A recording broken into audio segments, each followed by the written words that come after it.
సింహం మరియు ఎలుక. ఒకరోజు అడవిలో ఒక సింహం నిద్రపోతుండగా చిన్న ఎలుక దానిమీద పరుగెత్తింది. కోపంతో సింహం దాన్ని పట్టుకుంది. ఎలుక, నన్ను వదిలేయండి, ఒకరోజు నేను మీకు సహాయం చేస్తాను అంది. సింహం నవ్వుతూ వదిలేసింది. కొన్ని రోజుల తరువాత సింహం వేటగాళ్ల వలలో చిక్కుకుంది. ఎలుక వచ్చి తాడు కొరికి సింహాన్ని విడిపించింది. నీతి: చిన్నవాళ్ల సహాయం కూడా గొప్పదే. తాబేలు మరియు కుందేలు. ఒకరోజు కుందేలు తన వేగం మీద గర్వపడి తాబేలుతో పందెం పెట్టింది. పందెం మొదలైంది. కుందేలు ముందుకెళ్లి మధ్యలో నిద్రపోయింది. తాబేలు నెమ్మదిగా కాని ఆగకుండా ముందుకు వెళ్లి గెలిచింది.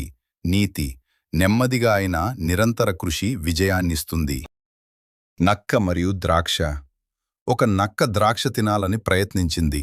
ఎంత ఎగిరినా అందలేదు. చివరికి ఈ ద్రాక్ష పులుపే అంటూ వెళ్ళిపోయింది. నీతి: మనకు రాకపోతే దానిని తక్కువగా చూడకూడదు. చీమ మరియు మిడత. వేసవిలో చీమలు ఆహారం నిల్వ చేసుకుంటుండగా మిడత పాటలు పాడుతూ కాలక్షేపం చేసింది. శీతాకాలంలో మిడతకు తినడానికి ఏమీ లేకపోయింది.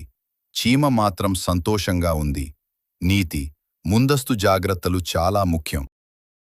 నమ్మకమైన కుక్క. ఒక కుక్క తన యజమానిని ఎంతో ప్రేమించేది. ఒకరోజు యజమాని ప్రమాదంలో పడగా కుక్క అరుస్తూ గ్రామస్తులను పిలిచి అతన్ని కాపాడింది. నీతి: విశ్వాసం గొప్ప గుణం. ఒక గ్రామంలో ఒక గొర్రెల కాపరి అబ్బాయి ఉండేవాడు.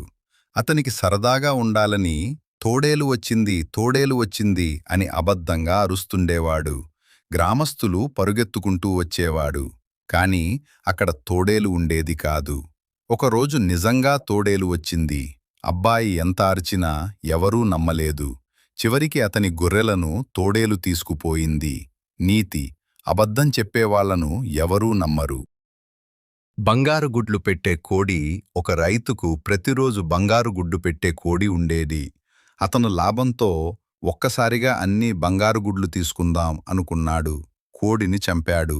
కాని లోపల సాధారణ కోడి మాత్రమే ఉంది. అతను అన్నీ కోల్పోయాడు. నీతి: లాభం నాశనానికి దారితీస్తుంది.